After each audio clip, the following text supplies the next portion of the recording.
This is week 9 of Structure Analysis 1, taught by Professor Amit Shah. I am Trisha Chakraborty, one of the course teaching assistants. I am a PhD student at the Indian Institute of Science, Bangalore. I'll start with a brief recap of the previous weeks. In the first 6 weeks were about analysis of determinant structures. In week 1, we looked at the types of internal forces. There are bending moment, shear force, torsional moment, and axial force. Common classification of elements, which are classified with what kind of forces the elements take. So truss elements only take axial force, beam elements only undergo bending moment and shear force, and frame elements undergo all three of them. Torsional moment is generally not considered in this course. Maybe you would have come across it in a solid mechanics course previously. And boundary conditions, the common ones being pin support, hinge support, roller support, and uh, fixed support. And structural indeterminacy, which is relevant to us now in like from week 7 onwards, because we are looking at indeterminate structures where where there is some degree of indeterminacy. So when the degree of indeterminacy is zero, it's a determinate structure. When it's greater than zero, it's an indeterminate structure, and if it is less than zero, it is an unstable structure. So those are not under consideration. And DMD and SFD, which are, as I keep saying, it's one of the most important topics in this course.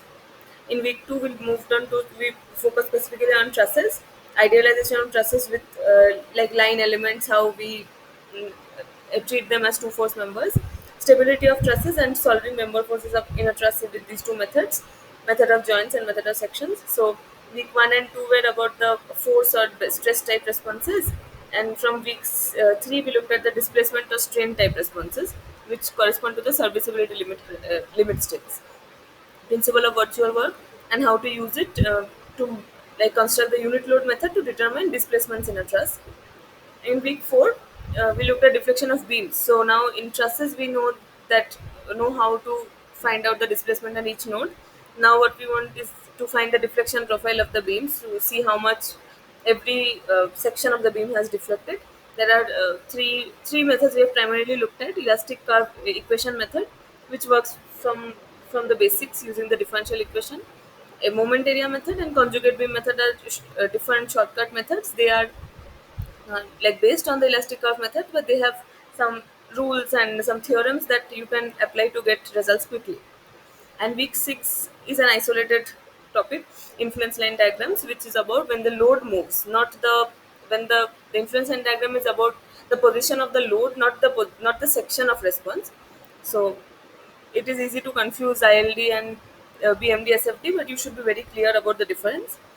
Muller-Breslau principle that gives a qualitative ILD, and how to use influence and diagrams to get absolute maximum bending moment and shear force under point load, series of point loads or uniformly distributed loads greater or lesser than the span. These are used to since analysis is the previous step to design. All these information we would need to design the sections of a building or of whatever structure you are building. So the beams, columns, the foundation, every to design all of those, we would first need the maximum forces, moments, the critical forces or that we will need. Only then we can find out what material I should use, how much the cross section should be to have a capacity greater than the load that will come. So phase 2 has been analysis of indeterminate structures, review of degree of structural indeterminacy, introduction to force and displacement methods, and Maxwell-Betty's reciprocal theorem. In the last 2 weeks, weeks 7 and 8, we have looked at method of consistent deformation. In week 7, we applied it to truss, and week 8, we applied it to beam, and today we'll see how to apply it to a frame. And so, okay, so in 7 it was to beams, in 8 it was to trusses, and now today we'll look at how to apply it to frames. Structural indeterminacy. Give me 1 minute.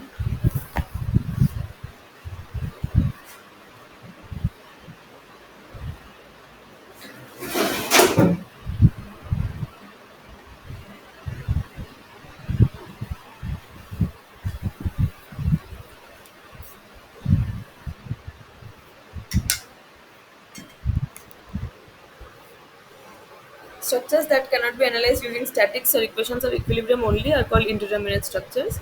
They require other material properties to be solved. The degree of indeterminacy is the number of unknown number of unknown reactions minus the number of equations of equilibrium. We know that It's split into two parts: external indeterminacy and internal indeterminacy. And adding those two, we'll get the degree of total structural indeterminacy of a particular structure. And in the last class, we saw how to find out the degree of indeterminacy for beams and trusses. Today, we'll look at frames. So these are some simple examples we have looked at before. This is a cantilever beam. It is a determinate structure since there are two equations of equilibrium. Since this is a beam, the axial force or the Fx is ignored. So there are two equations of equilibrium and two support reactions. The two equations of equilibrium are sigma Fy equal to 0 and sigma Mz equal to 0. And here there are two support reactions. One is a shear like a reaction in the like along the vertical direction, and a movement into the plane. So this is a determinate structure. This is a propped cantilever. It has 1 degree indeterminacy since it has one extra reaction. And we have seen how to solve a propped cantilever. We using the method of consistent deformation. We assume that we imagine that there is no roller support here. So first we see how much the structure will deflect at point C if there was no roller support, and then we make another structure where there is a force R acting at this point, which is equivalent to this reaction force, but it acts as a force here, not as a support reaction. And then we see what will be the upward deflection for that force R, and we algebraically add them to get 0, because this is our compatibility condition here, that delta C, that is the net displacement at C, must be 0. So when we split it into two structures, we will add the deflection at C from both sides and equate it to 0.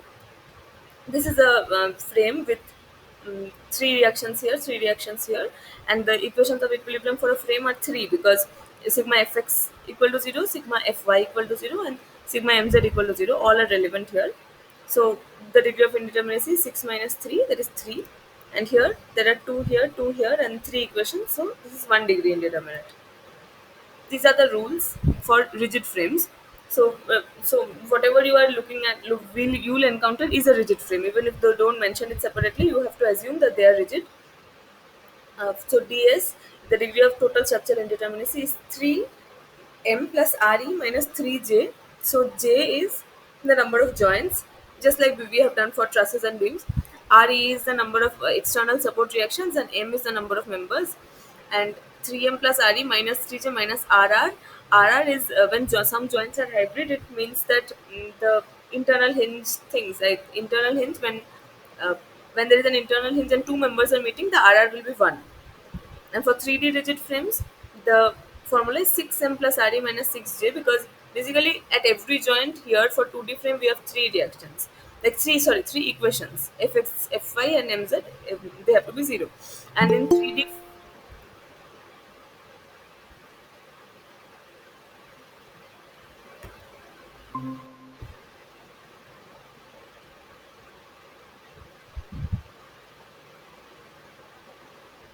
yeah, and in a 3D plane, like in a 3D space, we call a 2D plane and a 3D space. So in a 3D space, we have six total equations at every joint. Every joint you can say that there will be sigma fx equal to 0, sigma fy equal to 0, sigma fz equal to 0.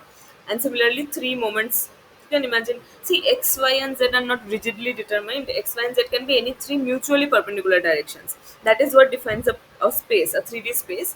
And then the moments also, one, like if this, suppose this is one axis, this is one axis, and this is one axis, so this moment is along this line. So, and this moment will be along this line, and there will be one moment here which will be on this line. So if you can visualize, you need to visualize. For structural engineering especially, visualization is very important. So you'll hopefully be able to visualize how we have three moments and three displacements for a space. So that's where the 6j comes from. And here similarly, the 6m plus re minus 6j minus rr. So this is the degree of I want to find the degree of static indeterminacy of this frame. So how many members are there for a hinge, or for this we have to take it as, for if there is any support reaction or any hinge or acting, except anything except a load. If there is a load here, you don't have to consider it as different members, but anything related to the boundary conditions will make the members separate. So this is one member, this is one member, this is one, this is one, and this is one. So there are five members. M is 5. Number of joints: 1, 2, 3, 4, 5, 6. Again, if there is a support reaction, you have to take this as a joint. So there are 6 joints. RE, let's see, these are fixed supports. So this is a 2D plane, 2D frame. So at each fixed support, there are 3 reactions. and there is one roller support, so it will have one extra reaction. So there are total 10 reactions. And RR, as we know, this is an internal hinge. Since two members are meeting here, the RR will be 2 minus 1, that is 1.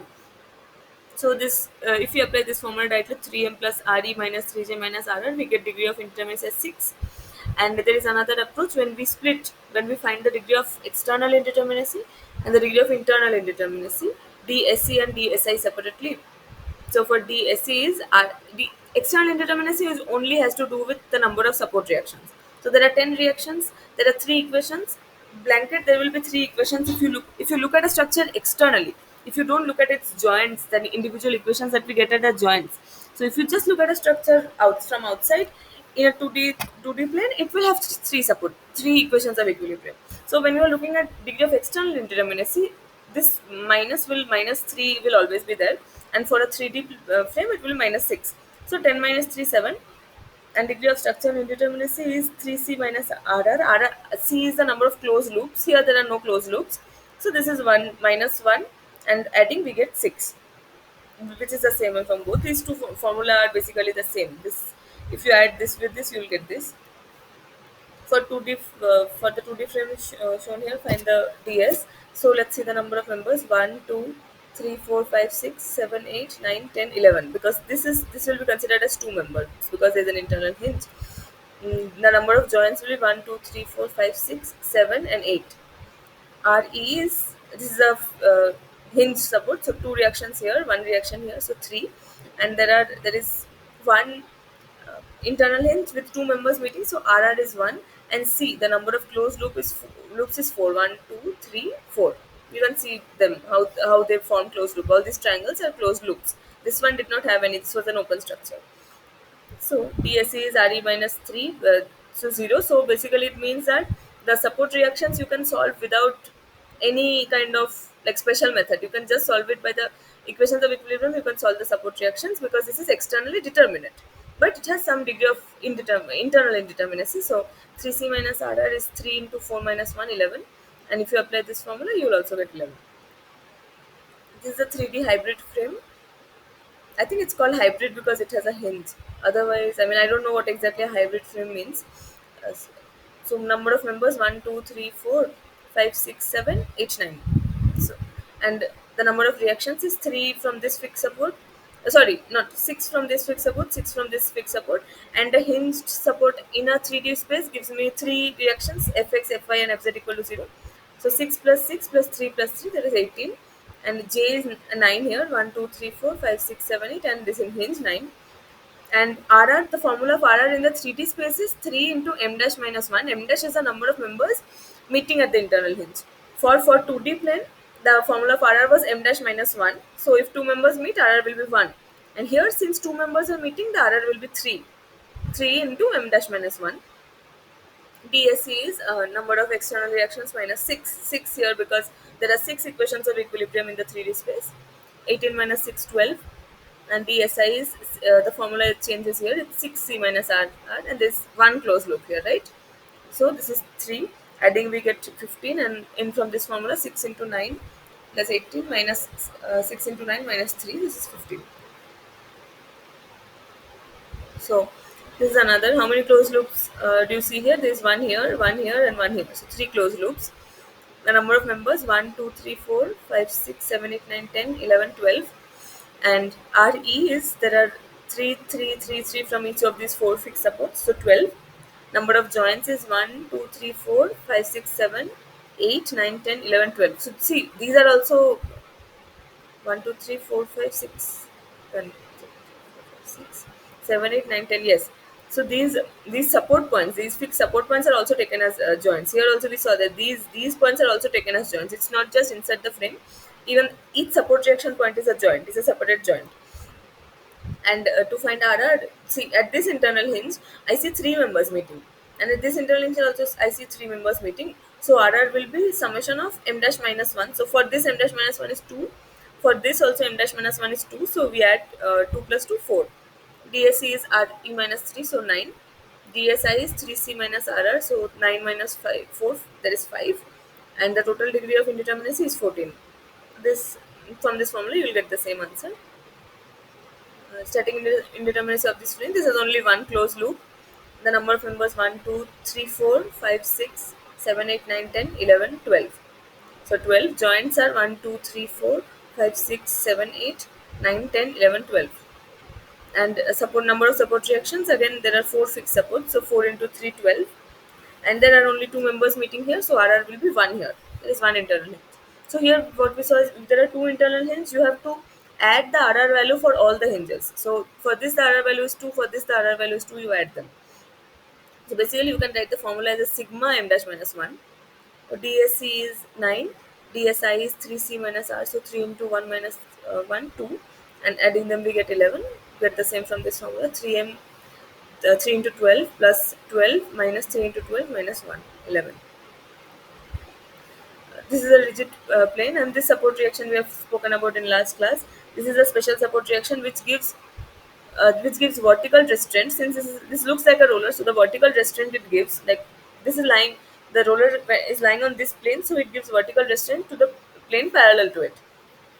And since there are three wheels, it also restrains rotation, so it provides a reaction moment which normal roller, like this conventional roller with two wheels, does not do.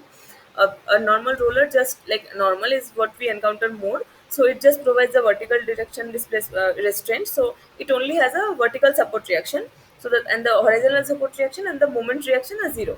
But here there will be a moment reaction as well. So there are three reactions here, two here, one here, and two here. So the total number of external reactions will be 8.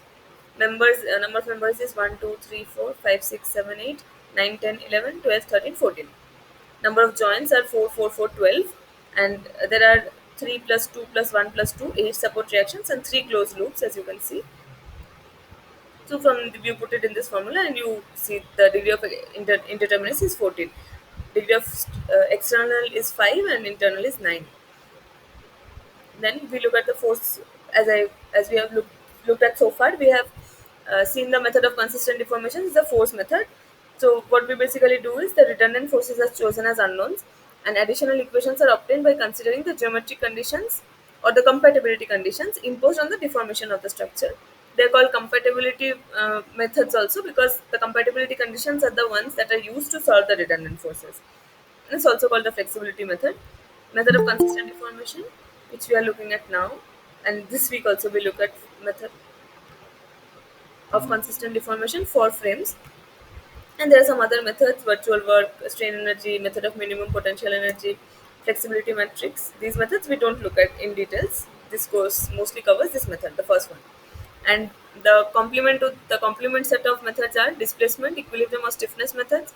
Displacement is a complement to force. Equilibrium is a complement to compatibility. So equilibrium means that equilibrium and compatibility are both about related to stability of a structure. So if a structure is stable, it will follow the standard equations of equilibrium. They are force related, and and if a structure is stable, it also follows the compatibility equations, which are more continuity related, strain related. So what compatibility equation conditions say that if you approach one point from the left side and the right side, the displacement should be the same, the rotation should be the same, because there can be no discontinuity in the structure. And flexibility and stiffness are complements to each other. The stiffness matrix inverted gives us the flexibility matrix, and stiffness is that property of a structure which resists displacement given the same amount of force is being applied. So displacement of joints are taken as unknowns. Unlike here we took the redundant forces and unknowns. Here we will take the displacement of joints as unknowns. And equilibrium conditions are expressed in terms of these displacements and internal loads. These equations are solved to give actual joint displacement, from which the redundant forces can be calculated. You can see it's just the opposite. There we took the force to be unknown, apply the compatibility conditions and find out the forces. From there we get the displacements. And here we take the displacements as unknown, apply the equilibrium equations, solve the displacements first, and then we get the all the redundant forces. So we see, solving a structure means finding all the forces or stresses developed in it and all the displacement or strains developed in it. So that's what these two methods approach from the opposite side. And there are three methods: moment distribution method, slope deflection method, and stiffness matrix method. Each of these get 1 week each, so week 10, 11, and 12 are about these three. These are the difference between the two methods. Differences: here in force method, unknowns are taken as the internal member forces or reactions. In displacement methods, unknowns are taken as the joint displacements. in force method to find the unknowns, we apply the compatibility conditions, and here we apply the joint equilibrium conditions. Number of equations needed equal to degree of static indeterminacy. Number of equations needed is degree of kinematic indeterminacy. So far, whatever degree of indeterminacy we were talking about, it was static indeterminacy. So whichever degree, if the degree of static indeterminacy is more, I would prefer the displacement method, because then there will be lesser number of unknowns in the displacement method and vice versa. Now, analysis of indeterminate frame by method of consistent deformation.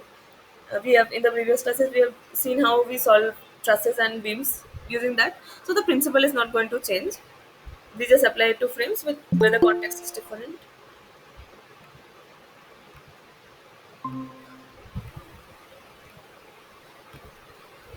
So first, so what? Let's look at this. This is a frame. It has a hinge here. It has a hinge here. So two, a pin, a pins joint here. So two unknown reactions here, two unknown support reactions here, and I know that the number of equations of equilibrium is three. So four minus three, it's 1 degree indeterminate. The question is, I want to determine the support reactions on the frame. EI is constant. So why do we need this EI? We have seen in the beginning that to solve indeterminate structure, we need some kind of geometric properties. So when you were solving the BMD and SFD of determinate structures in the initial weeks, we never even talked about E and I. Like E is a Young's modulus, it's a material property, and I is the moment of inertia. It is a geometric property. So if you imagine a beam, you will these two things will be defined because it will have some material, and that material will have a Young's modulus, which is the slope of the stress strain curve, and it will have a cross section, and the cross section will have some moment of inertia. You would have studied this in solid mechanics, how to find out the moment of inertia. For example, for a beam with a cross section B and a height d, the the moment of inertia is BD cubed by 12.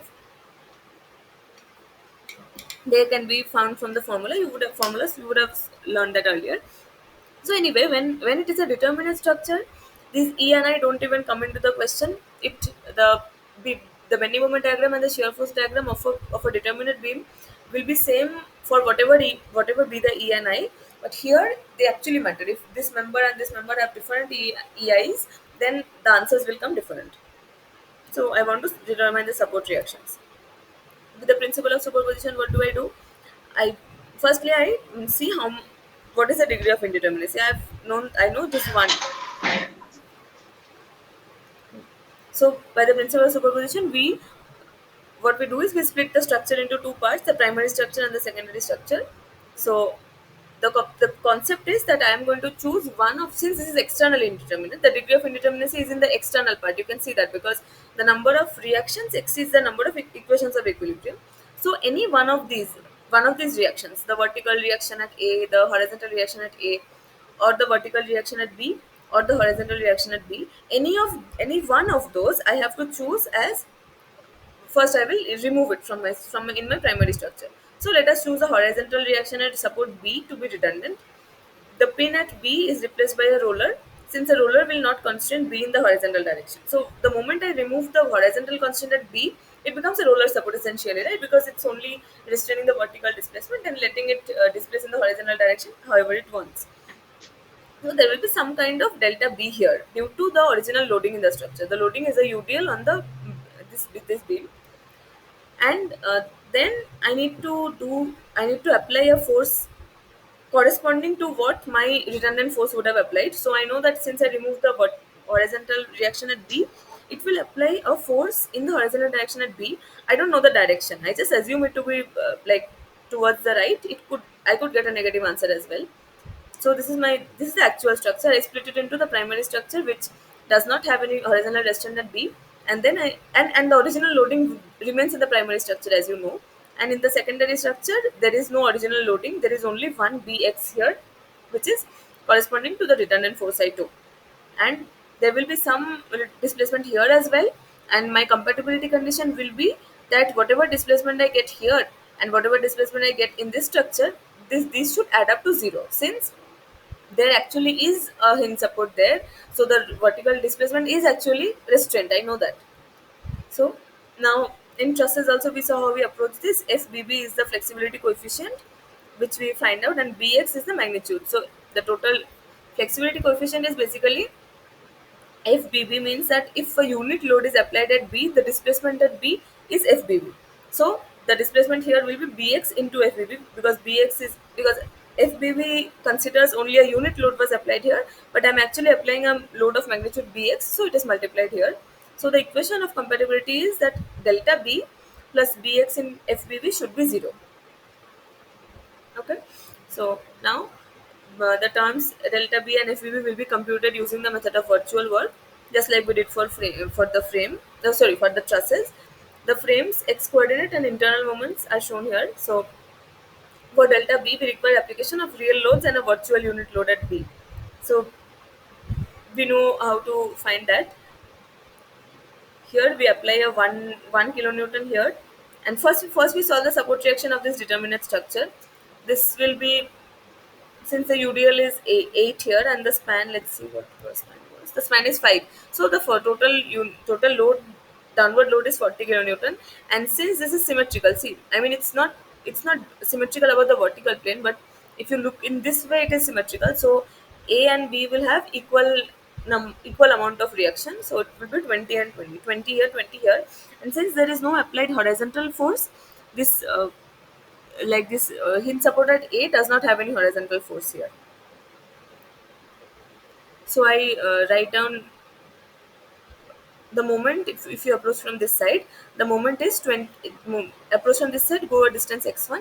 The moment will be 20 into x1 in this sense, so the clockwise sense, minus 4 minus 8 x1 square by 2. We know that the moment for up to a span of L with uniformly distributed load W is WL square by 2. So it's minus 4x1 square. And the moment here, see, if you look this side, since there is no horizontal force here, and this force 20 kilonewton is along this line. So this does not actually apply any moment in this entire span, because we know that here the moment that is being applied is only applied by a force that is perpendicular to the length, right? If the force is along the length, no moment is applied. So the entire M2 along this line will be 0. And this is here where I apply a unit load in 1 kilonewton here. So this is a separate, okay? This does not have this UDL anymore. So if I apply a 1 kilonewton here, and then I solve the support reactions, I will find there will be a 1 kilonewton here horizontally to provide sigma fx equal to 0. And by writing the moment equilibrium, I'll find that there is a couple of forces like a zero point 0.8 kilonewton upward here and a zero point 0.8 kilonewton downward here. Again, I write down the moment. This 1 kilonewton will not give any moment, and this zero point 0.8 will give zero point 0.8 into x1. And here, this zero point 0.8 will not give any moment since it is along this line, and this 1 kilonewton is perpendicular, so it gives 1 into x2. Now delta B, the formula is sigma m. This is m is for the primary structure. Small m is for the unit load structure by EI to dx. This is written in the integral form. So I write this 20x1 minus 4x1 square into 0.8 x1 dx1. So x1 and x2 is considered separately. x1 goes from A to this point, and x2 goes from B to this point. So x1 goes from 0 to 5, and x2 goes from, what was the length, 0 to 4. Okay, so there are completely different coordinates. So I compute the integral separately. I put the limits also separately. X1 goes from 0 to 5, x2 goes from 0 to 4. This should be there should not be do any dx here. D1 dx2 is enough. So you know how to compute integrals. This term will be an x1 square term, so it will go x1 square by 2, and this is an x cube term basically. It will go x1 to the power 4 by 4. When you compute that, you get this value. Okay, and then for the compatibility equation, I need the flexibility coefficient. For FBB, we require application of a real unit load acting at B and a virtual unit load acting at B. So as we saw for the trusses, we end up with the same, and we end up solving the same structure here, and the formula becomes m square here. See, when in trusses it was sigma, because in truss everything was like in truss the force does not vary along the length of a member. In a truss, along every member the force is constant, the axial force, but in a frame the moment actually varies along the length. That is why the summation is replaced by an integral here. Let's go back to the previous weeks.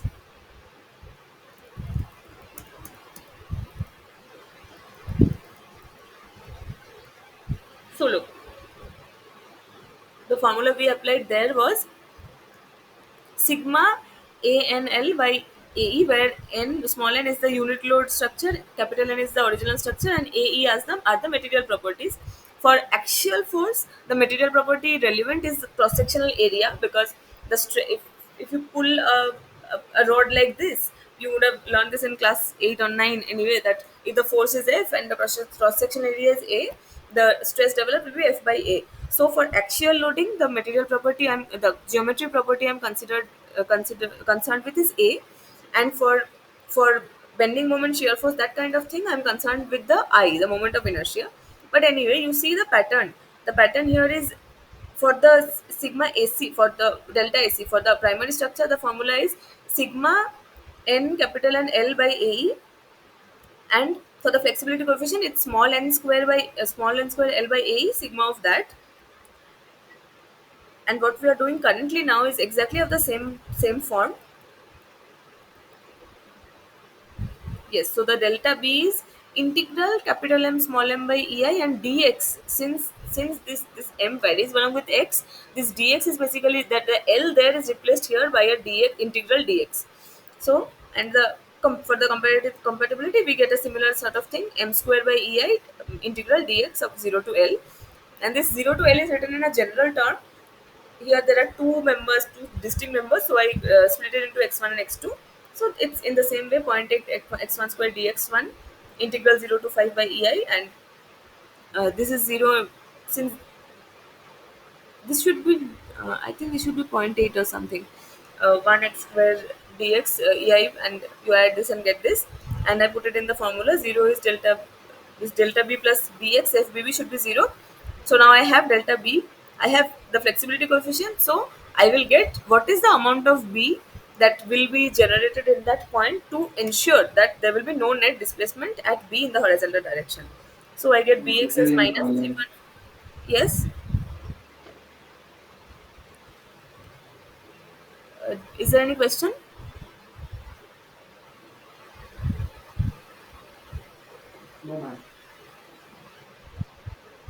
Okay. Yeah. So I get Bx as minus 3.47 kilonewton, and my interpretation is that when I initially didn't know which direction Bx will be, I assumed it would be towards the right. So now since I ended up with a negative, Option D, ma'am. excuse me, D. Yes, ma'am. your voice is not clear if you are asking a question. Otherwise, can you please mute yourself?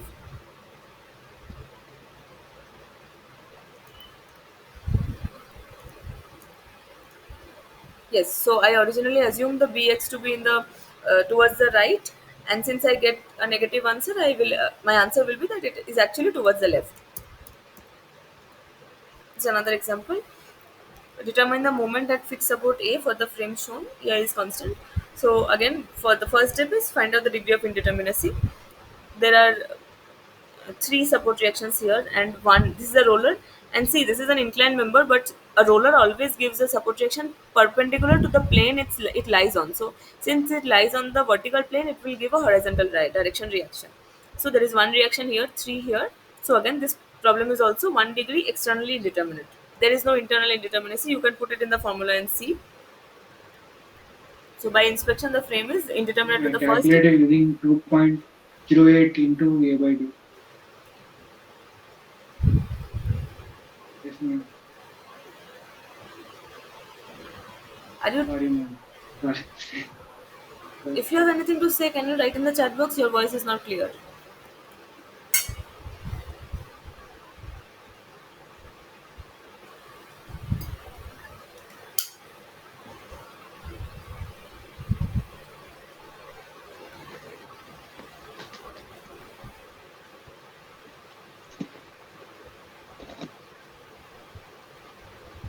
I muted you if you are talking to someone else, and if you want to say anything, write in the chat box, please. Yeah, so by principle of superposition, MA can directly be obtained by, since I have been asked for the moment at A, that is the one I'm going to choose as redundant. So I assume that there is a hinge support here, not a fixed support. So the moment here I assume to be unknown. MA can be directly obtained by choosing it as a redundant. the capacity of the frame to support a moment at A is removed, and therefore A becomes a pin support now. So my primary structure, it becomes a pin support. It is free to rotate now, and the compatibility condition will be that this the theta A I get here and the like the rotation I get here, they must add up to 0. So theta A plus ma alpha A. Alpha A is the flexibility coefficient corresponding to the rotation part. Unlike the previous question, we looked the flexibility coefficient was corresponding to the displacement. We know that the displacement is a broad term used for translational and rotational displacements. So this is a rotational component, and see this. Basically, this is how the structure will deform, and this roller is shown like this because the roller is free to move in this plane. So this can go as much as it wants in the vertical direction. Horizontal direction it cannot displace. So this is my compatibility condition. The terms theta A and alpha A will be computed using the method of virtual work, and just the way we approached it. First, we solve the support reactions for the primary structure. This is a redundant structure now. This becomes a redundant structure when I've removed the support moment. So there is 100. See, this is a UDL applied inclined. So I will have to split it into two parts. And I know this angle. I know the angle inclination of this member from these coordinates. Like from this is 4, this is 5, and this is 3. So the cos theta here will be the tan theta here of this. If this is my theta, tan theta will be 4 by 3. So this uniformly distributed load, you can the inclined amount is 100. So you can split it into a horizontal UDL and a vertical UDL using the sin theta cos theta components. So doing that, that is how you will solve the support reactions. And then I'm going to approach it similarly. I'm going to take one x1 coordinate that goes up my this first member, and x2 goes down this inclined member. So here this there is a horizontal reaction of 29 and a vertical reaction of 300. This 300 does not provide any moment, but the 29 does. So the M1 is 29.17 x1, and this x2 you approach from this side. Here you have found a there is a reaction here 370. Now what I do is I have to split them again into two parts. I split them into the component along the line of the member and the component perpendicular to the line of the member. Why? Because I know that only the part which is perpendicular to the member will provide a moment. This 222 part will not provide a moment. This 296 will. So 296 into x2 is the moment applied by the reaction force, and since there is a 50 kilonewton here, since there is a 100 UDL here, 100 x square by x 100 x square x2 square by 2 will be the moment due to the UDL, because this structure, this primary structure still has this loading. Don't forget that. So this is my M1 and M2, and for my for the unit for the corresponding unit load structure, what I do is I apply a unit moment at this point. I remove the original UDL, and then the only loading applied on my structure is a unit moment at this point, because that is a I need I need how much rotation has happened at this point. So the unit load I have to apply has to be corresponding to the response, right? So it is a moment. If I had taken the redundant to be the horizontal force here, I would had to apply a unit load in the horizontal direction. Similarly, if I took the redundant as the vertical force here, then this in the in the unit load structure, it would have been the the 1 pound would have been in the vertical direction. But since I'm interested in the moment, since I want this theta A, I'm the force that I apply here is a unit moment. Similarly, I will solve the support reactions, and I will get a small m1 and small m2 in terms of x1 and x2. And this is what we do. This is how the formula comes. This sigma, you can ignore the sigma, because the sigma basically means that you have two members, and that over you have to integrate over each member, and you have to add them, because dx goes over the entire length of the structure, and I myself have chosen to split the dx into dx1 and dx2. So this is my dx1 component, this is my dx2 component, and the lengths here, this x1 will go from 0 to 8, x2 will go from 0 to 5. Since the inclined length is 5, you have to take the inclined length here, because this is the member I am considering, okay, not the 4 or the 3. So I get this in terms of EI. And for the flexibility coefficient, I require application of a real unit couple moment and a virtual unit couple moment at A. So this is the structure. I have already solved this structure. So I know the m1, the expression of m1 and m2, and here I get m theta square by ei integrated over dx. I get of this thing, and now I put it in my comparability condition. It is that this is my theta a, this is my magnitude of moment at a, and this is the flexibility coefficient. So what the flexibility coefficient says is that this will be the amount of rotation if a unit moment was applied at that point. But I don't apply a moment, a reaction of m magnitude ma actually develops. So the moment due to that will be ma into the flexibility coefficient, and I have to algebraically add that with the theta due to the original loading, and I get ma is minus 204. The negative sign indicates ma acts in the opposite direction to what we assumed. We had assumed it in this sense, so it will act in the opposite sense. Okay, so that is about the method of consistent information applied to frames. In the next class, we'll look at the displacement methods, and starting with the slope deflection method. Are there any questions?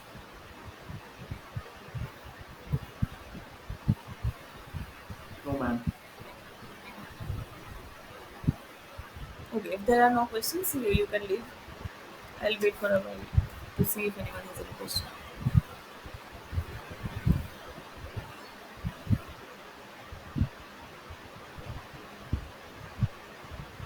Ma'am पर एक assignment का question था जो अच्छा, मैंने solve किया था, पर वो करेक्ट नहीं था मैम, क्योंकि तो मैं आपको मेल कर देता हूँ, आप थोड़ा एक बार देख के मुझे बता दीजिए, बस एक ही हाँ, क्वेश्चन था मैम।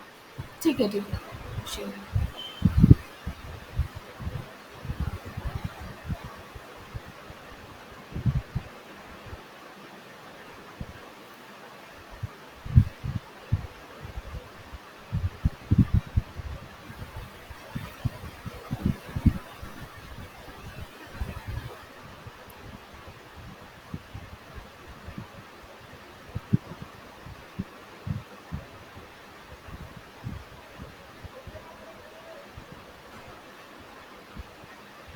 हाँ, तो मेल करके बताना।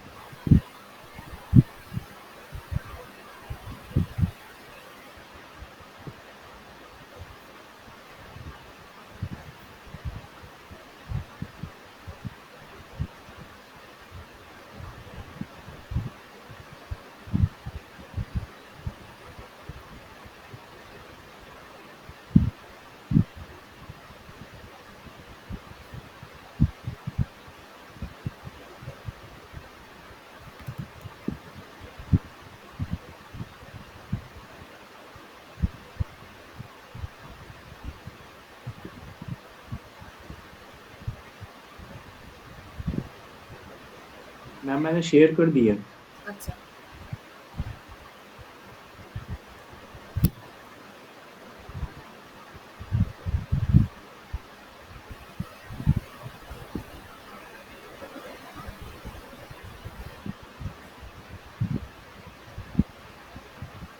अच्छा, तुमने कैसे सॉल्व किया था इसको?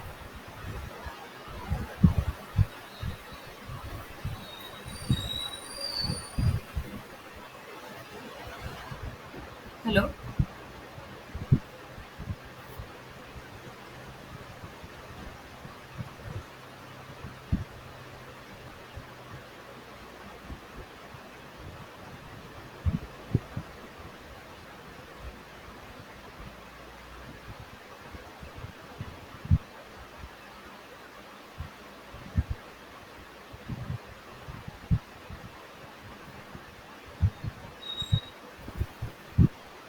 तुम्हारा नेटवर्क का कोई प्रॉब्लम है क्या? अगर मुझे कुछ अगर तुम कुछ बोल रहे हो तो मुझे सुनाई नहीं दे रहा।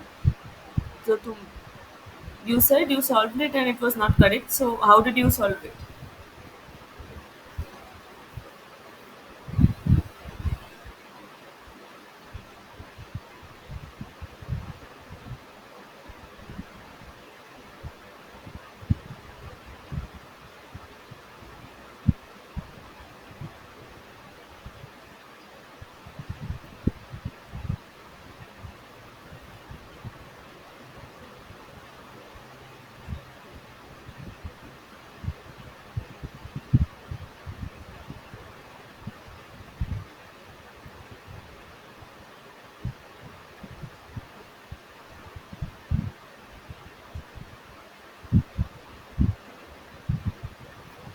Yes ma'am. सॉरी हाँ। मैम, वो नेटवर्क प्रॉब्लम था मैम। अच्छा, अच्छा। हाँ, तो तुमने इसको सॉल्व कैसे किया था? मैम मैंने पहले डिग्री ऑफ फ्रीडम मैम मैंने निकाला। हाँ। मैम ये, मैम दिस इज करेक्ट और not? Did you send something? Ma'am मैंने पहले डिग्री ऑफ फ्रीडम निकाल लिया मैम। डिग्री ऑफ फ्रीडम निकल दिया मतलब?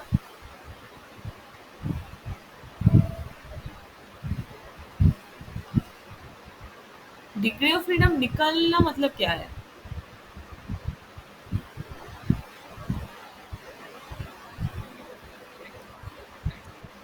Hello hello, hello.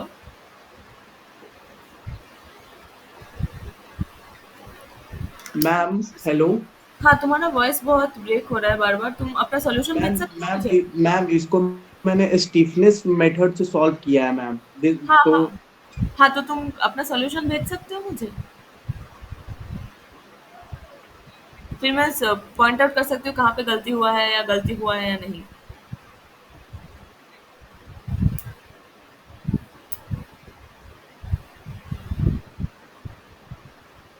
लोडिंग तो इधर मैटर नहीं करेगा। Loading doesn't affect the stiffness matrix. It will just be about the lengths and all.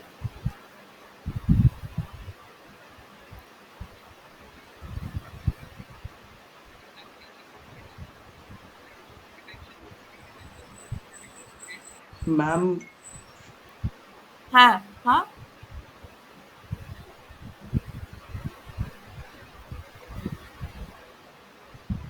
Ma'am हाँ, बोलो, बोलो, सुन रही हूँ। तुम्हारा वॉइस मैम बहुत ही। लोड लोड मैम जो लोड है मैम वो डिस्ट्रीब्यूटेड है मैम 120 और 30 के बीच में। जो बीसी है मैम हाँ, उस पे 30 लोड है। और मैम सी पे 120 लोड है। हाँ। बट लोड तो तो मैटर नहीं मैम करेगा ना। मैट्रिक्स, स्टिफनेस मैट्रिक्स में load doesn't matters. In stiffness matrix only the lengths, the material property and the geometry properties of the members and their connectivity and boundary condition matters. The loads do not actually matter in the stiffness matrix, right? Yes ma'am. तो तुम load के बारे में क्या बोल रहे थे? Ma'am मैंने लोड को भी मैम वो कैलकुलेट कर दिया था मैम। मैंने 120 जो लोड लग रहा है सी पे और 30 है मैम वो मैंने दोनों को मैम ऐड कर दिया था मैम। अच्छा, अच्छा। हाँ, उसको ऐड मत करो। तुम तीन मेंबर फ्रेम के जो तीन मेंबर्स है, okay this member and this member, उनके इंडिविजुअल स्टिफनेस मैट्रिक्स लिखोगे and then you will assemble them. Okay. And the loads are just given here. They will be needed for the bending moment diagram, but they will not be needed for finding the stiffness matrix. तो ma'am ma'am जो displacement आएगा ma'am उस ma'am displacement को calculate करके और ma'am उसका support में ma'am. Ma'am आप प्लीज बता दीजिए मैम, मैं समझ नहीं पा रहा हूँ मैम, हाँ, मतलब हाँ, हाँ। कैसे।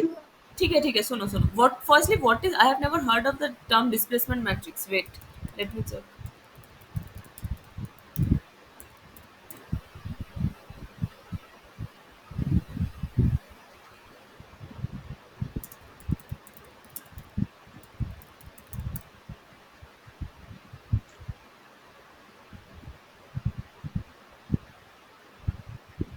Displacement matrix stiffness matrix है क्या? Yes ma'am. Okay. So for first step is to find out the stiffness matrix. For that, okay. forget about the loads. Draw the hmm. three. Draw the frame with the existing boundary conditions and with the members. A B का 3 m length है, I उसका। A B Okay. C D हाँ. और B So C. the E and I and L. So in the okay. So you know the stiffness matrix formula for stiffness matrix for frame element. You would have seen this.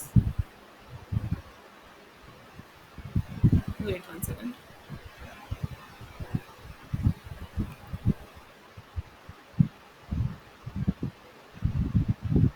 ये जो quantity, ये जो matrix है, हम्म। this is the stiffness matrix of a plane frame element like this. So what we do is, इधर देखो क्या क्या properties है। हम्म। इधर since a frame undergoes axial forces, इसीलिए मेरे ये ई ए टर्म्स है। ये ई ए वाले एक्सियल्स के लिए है। और ई Yes. आई जो है वो मेरे बेंडिंग एंड शेयर के लिए है. तो this you have to remember और you have to refer from somewhere. For each member, just consider this first member AB. Uska, I know that length is 3, I know that moment of inertia is I, and let us assume that area is A. So put all these values here. So you get a stiffness matrix, 6 by 6 stiffness matrix for the first element, first ये वाला जो A B है, ठीक है. फिर B C के लिए मुझे सिमिलरली मैं ऐसे एक मैट्रिक्स आएगा मेरा 6 by 6. एंड सी डी के लिए और एक आएगा. CD. Yes, ma'am. हाँ, आगे बोलो. No, ma'am, got it. Okay, you got it. Okay, then you have to apply the boundary conditions and assemble them. Yes, ma'am. I do. Okay, Thank you so much, ma'am. okay, okay, fine. Any other question? No, ma'am. Done. Okay, okay, then see you next class. Thank you.